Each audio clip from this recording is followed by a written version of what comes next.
नमस्कार साथियों, मैं डॉक्टर दिनेश पाल, असिस्टेंट प्रोफेसर हिंदी विभाग, नंदलाल सिंह महाविद्यालय जैतपुर दाऊदपुर।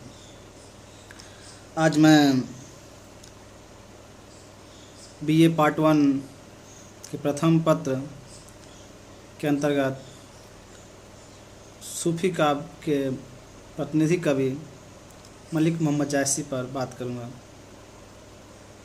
जैसा कि हम जानते हैं कि भक्ति काल जो हिंदी साहित्य का स्वर्ण काल कहा जाता है, उसको रामचंद्र शुक्ल ने 2 भागों में बांटा, निर्गुण धारा और सगुण धारा। तो निर्गुण धारा को भी 2 भाग में बांटते हैं और सगुण धारा को भी 2 भाग में। निर्गुण धारा के 2 भाग जो हैं संत काव्य और सूफी काव्य। उसे दूसरे शब्दों में कहें तो ज्ञानाश्रयी शाखा और प्रेमाश्रयी शाखा।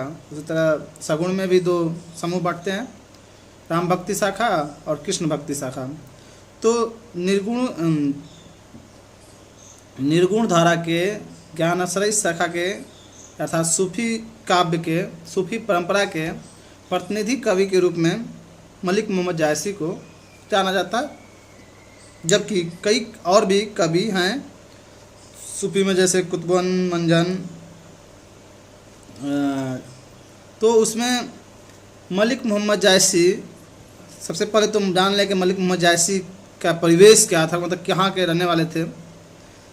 तो मलिक मोहम्मद जायसी का जन्म उत्तर प्रदेश के रायबरेली अमेठी जो इलाका है, वहाँ के एक जायस नामक गांव में हुआ था। अपने स्थानीय जायस गांव के स्थान के नाम की वजह से अपने नाम में भी मलिक मोहम्मद जायसी यानी जायसी उपनाम टाइटल जोड़ते हैं। तो इस तरह से उनका परिवेश रहा है वह रायबरेली का इलाका। और उनका जो समय रहा है मध्यकालीन युग, करीब निश्चित उनकी जन्म तिथि तो कहीं अंकित नहीं है, लेकिन उनकी पंक्तियों के आधार पर इतिहासकारों ने अनुमान लगाया है कि वह 1528 ईस्वी के आसपास जन्मे थे, तो उनका जन्म हुआ था। तो 1528 का ईस्वी आसपास जो यानी कि मुग़लों का आगमन होता है, बाबर का 1526 में जो आता है, तो उस समय उनका जन्म होता है। यानी मुग़ल काल में वो पलते बढ़ते हैं। सूफी शब्द जो है उसको लेकर भी बहुत बातचीत हुआ है, बहुत मतभेद विवाद, तमाम अलग अलग अपने अर्थ निकालते हैं। कोई सूफ से ऊन का संबंध जोड़ता है, कोई सफ़ा से चबूतरा का संबंध जोड़ता है, इस प्रकार से। अब बात ये उठती है कि उसे प्रेमाश्रयी शाखा कहते हैं। क्यों? क्योंकि सब उसमें देखते हैं हम कि जितने कवि हैं जो कि सूफी काव्य लिखे हैं, लगभग सब काव्यों में, सब प्रबंध काव्यों में प्रेम की प्रधानता है। यानी उनमें प्रेम ही पद्धति है भक्ति का। यानी लौकिक प्रेम से आध्यात्मिक प्रेम की ओर सूफी कवियों का भक्ति दिखाई पड़ता है। वो सबसे सुगम मार्ग प्रेम को ही महसूस करते हैं, लिखते हैं, व्यक्त करते हैं कि वह प्रेम के माध्यम से इंसान यानी आत्मा ईश्वर के यहाँ अर्थात परमात्मा के यहाँ जा सकता है, मिल सकता है। और वो लौकिक प्रेम के माध्यम से आध्यात्मिक प्रेम की ओर बढ़ते हैं। उनके जैसे पद्मावत हुआ, मधुमालती, मृगावती, जितने भी उस समय की रचनाएं, प्रसिद्ध रचनाएं, लगभग सब की सब उस काव्य की नायिका के नाम से है। यानी नायिका जो है, उसमें जो नायिका होती है उसे वो ईश्वर का रूप या ईश्वर का प्रतीक मानते हैं, और प्रेमी को, नायक को वे आत्मा के रूप में चिन्हित करते हैं, भक्त के रूप में चिन्हित करते हैं। यानी उसमें अब यह दिखाया गया, एक चीज़ बात आती है कि सूफी कवियों ने स्त्री औरत को ही क्यों माना है आत्मा परमात्मा के रूप में, और पुरुष से ही क्यों वो तपस्या करवाते हैं। तो कुछ लोग कहते हैं कि उस समय जो परिवेश था, जो पर्दा प्रथा था, जो औरतों को घर को उतनी स्वतंत्रता नहीं थी, उतनी छूट नहीं थी कि वो अपने प्रेमी को या अपने चाहने वाले के लिए इतने तड़प सकें या खुल के वो मतलब सामने आ सकें, स्वतंत्रता भी नहीं था। इसलिए वो तड़प व भक्ति या अपने ईश्वर से मिलने की जो यात्रा वो क्रूज के माध्यम से दिखाने की कोशिश करते हैं।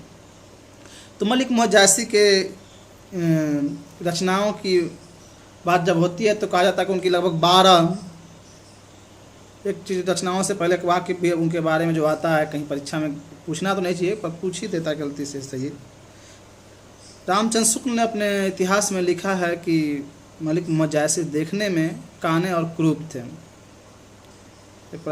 यह एक वाक्य आता है, हम इसलिए इसकी बात कर रहे हैं ताकि अगर कहीं गलती से कोई पूछ दे चाहे किसी जिक्र आ जाए तो जान लें किसके बारे में जिक्र है। और उसके साथ ही उनको यह भी कहते हैं कि उनकी किताबों को, उनकी रचना को देख के ऐसा लगता है जैसे प्रेम के पीर हों। वह रामचंद्र शुक्ल उन्हें प्रेम की पीर से तुलना करने लगते हैं उनकी पद्मावत के की बात करते हुए। जब जायसी ग्रंथावली को भूमिका लिखते हैं तो उसमें पूरा जायसी को तुलसीदास के बरक्स खड़ा करते हैं। तुलसीदास के बाद अगर कहा जाए तो बड़ा कवि के रूप में उन्हीं को देखते हैं भक्ति काल में। जबकि खैर, तो उनकी मलिक मोहम्मद जायसी की 12 रचनाओं का जिक्र होता है, जिसमें 3 प्रमुख रचनाएं हैं, जिस पे रामचंद्र शुक्ल ने तीनों का जिक्र किया अपने इतिहास में। बाद में भी लोगों ने तीनों पे प्रकाश डाला। उसमें है आखिरी कलाम, अखरावट और पद्मावत। आखिरी कलाम को कहते हैं रामचंद्र शुक्ल जी की कयामत, उसमें कयामत का वर्णन है। और अखरावट में अक्षरों के बारे में वर्णों का विस्तार से सैद्धांतिक रूप से लिखे हुए हैं जायसी जी ने। लेकिन पद्मावत एक 1540 ईस्वी के आसपास रचित एक ऐसा ग्रंथ है, एक ऐसा महाकाव्य है जो लगभग 57 खंडों में, छोटे मोटे खंडों में विभाजित होकर वह एक ऐसी कहानी को उसमें व्यक्त किया है जो कि राजस्थान के पृष्ठभूमि की कहानी जो लोगों के बीच चलती आ रही थी, उसमें उस कहानी को, यानी कहते हैं रामचंद्र शुक्ल कहते हैं कि हिंदू परिवार की कहानी को उन्होंने लिखकर एक हिंदू मुस्लिम के बीच अच्छा मधुर सामंजस्य स्थापित करते हैं। हो सके जाहिर सी बात उसमें यह भी कहते हैं रामचंद्र शुक्ल जी कि उनकी पद्मावत को देखा जाए तो उसकी कहानी को 2 भागों में बांटा जा सकता है, एक पूर्वार्ध और उत्तरार्ध। पूर्वार्ध की कहानी उनकी लगभग ही पूर्वार्ध की कहानी उनकी काल्पनिक सी प्रतीत होती है, और उत्तरार्ध की जो कहानी है वह थोड़ी ऐतिहासिक, यानी इतिहास से जुड़ी हुई प्रतीत होती है, यानी इसमें ऐतिहासिक तौर पे पुष्टि उसकी होती है। तो उसे उनकी कहानियों को 2 भागों में बांट देते हैं।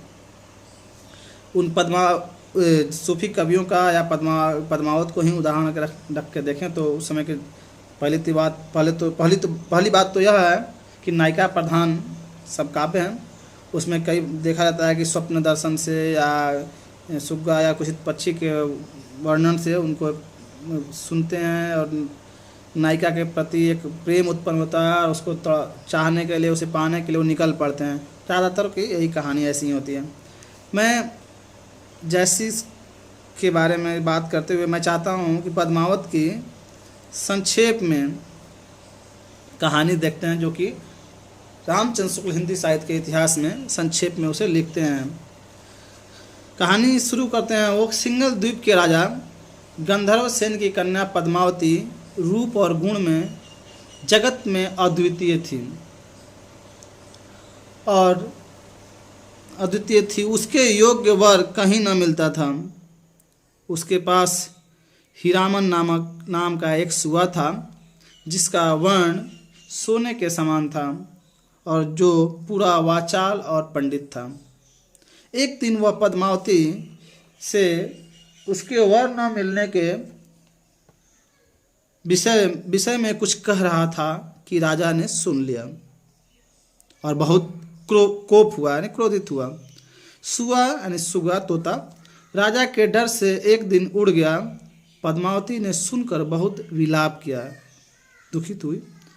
सुआ वन में उड़ता उड़ता एक बहेलिया के हाथ में पड़ गया, जिसने बाजार में लाकर उसे चित्तौड़ के एक ब्राह्मण के हाथ बेच दिया। उस ब्राह्मण को 1 लाख देकर चित्तौड़ के राजा रत्नसेन ने उसे ले लिया। धीरे धीरे रत्नसेन उसे बहुत चाहने लगा। एक दिन जब राजा शिकार को गया तब उसकी रानी नागमती ने जिसे अपने रूप का बड़ा गर्व था, आकर सुए से पूछा कि संसार में मेरे समान सुंदरी भी कहीं है। इस पर सुआ हंसा और उसने सिंहल की पद्मिनी का वर्णन करके कहा कि उसमें और तुम में दिन और अंधेरी रात का अंतर है। रानी ने इस भय से कि कहीं यह सुआ यानी सुआ तोता राजा से भी न पद्मिनी के रूप की प्रशंसा करे, उसे मारने की आज्ञा दे दी। पर चेरी यानी नौकरानी ने उसे राजा के भय से मारा नहीं, उसने घर छिपा रखा। लौटने पर जब सुए के बिना राजा रतनसेन बहुत व्याकुल और क्रुद्ध हुआ, तब सुआ लाया गया और उसने सारी व्यथा कह सुनाई। पद्मिनी के रूप का वर्णन सुनकर राजा मूर्छित हो गया और अंत में वियोग से व्याकुल होकर उसकी खोज में घर से योगी होकर निकल पड़ा। उसके आगे आगे राह दिखाने वाला वही हीरामन सुआ था और साथ में 16,000 कुंवर जोगियों के वेश में थे। कलिंग से जोगियों का यह दल बहुत से जहाज़ों में सवार होकर सिंघल की ओर चला और अनेक कष्ट झेलने के उपरांत सिंघल पहुंचा। वहां पहुंचने पर राजा तो शिव के एक मंदिर में जोगियों के साथ बैठकर पद्मावती का ध्यान और जप करने लगा और हीरामन सुए ने जाकर पद्मावती से यह सब हाल कहा। राजा के प्रेम की सत्यता के प्रभाव से पद्मावती प्रेम में विकल हुई। श्री पंचमी के दिन पद्मावती शिव पूजन के लिए उस मंदिर में गई, पर राजा उसके रूप को देखते ही मूर्छित हो गया। उसका दर्शन अच्छी तरह न कर सका। जागने पर राजा बहुत अधीर हुआ। इस पर पद्मावती ने कहला भेजा कि समय पर तो तुम चूक गए, अब तो इस दुर्गम सिंहलगढ़ पर चढ़ सको तभी मुझे देख सकते हो। शिव से सिद्धि प्राप्त कर राजा रात को जोगियों सहित गढ़ में घुसने लगा, पर सवेरा हो गया और पकड़ा गया। राजा गंधर्व सेन की आज्ञा से रत्नसेन को सूली देने ले जा रहे थे कि इतने में 16,000 जोगियों ने गढ़ को घेर लिया। महादेव, हनुमान आदि सारे देवता जोगियों की सहायता के लिए आ गए। गंधर्व सेन की सारी सेना हार गई। अंत में जोगियों के बीच शिव को पहचान कर गंधर्व सेन उनके पैरों पर गिर पड़ा और बोला कि पद्मावती आपकी है, जिसको चाहे दीजिए। इस प्रकार रत्नसेन के साथ पद्मावती का विवाह हो गया और दोनों चित्तौड़गढ़ आ गए। रत्नसेन इतना तक को रामचंद्र शुक्ल पूर्वार्ध की कथा मानते हैं। अब इसके बाद की जो कथा संक्षेप में इसके बाद की जो कथा शुरू होती है उसे वो उत्तरार्ध का मानते हैं। बहुत ही संक्षेप में है। रत्नसेन की सभा में राघव चेतन नामक एक पंडित था, जिसे यक्षिणी सिद्ध थी, और पंडितों को नीचा दिखाने के लिए उसने एक दिन प्रतिपदा को द्वितीया कहकर यक्षिणी के बल से चंद्रमा दिखा दिया। राघव राजा से बदला लेने जब राजा को यह कार्रवाई मालूम हुई, तब उसने राघव चेतन को देश से निकाला दिया, यानी देश निकाला, उसे दंड दिया गया। राघव राजा से बदला लेने और भारी पुरस्कार की आशा से दिल्ली के बादशाह अलाउद्दीन के दरबार में पहुंचा और उसने दान में पाए हुए पद्मावती के कंगन को दिखाकर उसके रूप को संसार के ऊपर बताया। अलाउद्दीन ने पद्मावती को भेज देने के लिए राजा रत्नसेन को पत्र लिखा, जिसे पढ़कर राजा अत्यंत क्रुद्ध हुआ और लड़ाई की तैयारी करने लगा। कई वर्ष तक अलाउद्दीन चित्तौड़ घेरे रहा, पर उसे तोड़ न सका। अंत में उसने छलपूर्वक संधि का प्रस्ताव भेजा। राजा ने उसे स्वीकार करके बादशाह को दावत दी। राजा के साथ शतरंज खेलते समय अलाउद्दीन ने पद्मिनी के रूप की एक झलक सामने रखे हुए एक दर्पण से देख पाई, जिसे देखते ही वह मूर्छित होकर गिर पड़ा। प्रस्थान के दिन जब राजा बादशाह को बाहरी फाटक तक पहुंचाने गया, तब अलाउद्दीन के छिपे हुए सैनिकों द्वारा पकड़ लिया गया और दिल्ली पहुंचाया गया। पद्मिनी को जब यह समाचार मिला तब वह बहुत व्याकुल हुई, पर तुरंत एक वीर क्षत्राणी के समान अपने पति के उद्धार का उपाय सोचने लगी। गोरा और बादल नामक दो क्षत्रिय वीर सरदार 700 पालकियों में सशस्त्र सैनिक छिपाकर दिल्ली पहुँचे और बादशाह के पास यह संवाद भेजा कि पद्मिनी अपने पति से थोड़ी देर मिलकर तब आपके हरम में जाएगी। आज्ञा मिलते ही एक ढकी पालकी राजा की कोठरी के पास रखी गई और उसमें से एक लोहार ने निकलकर राजा की बेड़ियाँ काट दी। रत्नसेन पहले से ही तैयार एक घोड़े पर सवार होकर निकल आए। शाही सेना पीछे आते देख वृद्ध गोरा तो कुछ सिपाहियों के साथ उस सेना को रोकता रहा और बादल रत्नसेन को लेकर चित्तौड़ पहुंच गया। चित्तौड़ आने पर पद्मिनी ने रत्नसेन से कुंभलनेर के राजा देवपाल द्वारा दूती भेजने की बात कही, जिसे सुनते ही राजा रत्नसेन ने कुंभलनेर को राजा को जार घेरा। लड़ाई में देवपाल और रत्नसेन दोनों मारे गए। रत्नसेन का शव चित्तौड़ लाया गया। उसकी दोनों रानियां नागमती और पद्मावती हंसते हंसते पति के शव के साथ चिता में बैठ गईं। पीछे जब सेना सहित अलाउद्दीन चित्तौड़ में पहुंचा तब वहां राख के ढेर के सिवा कुछ न मिला।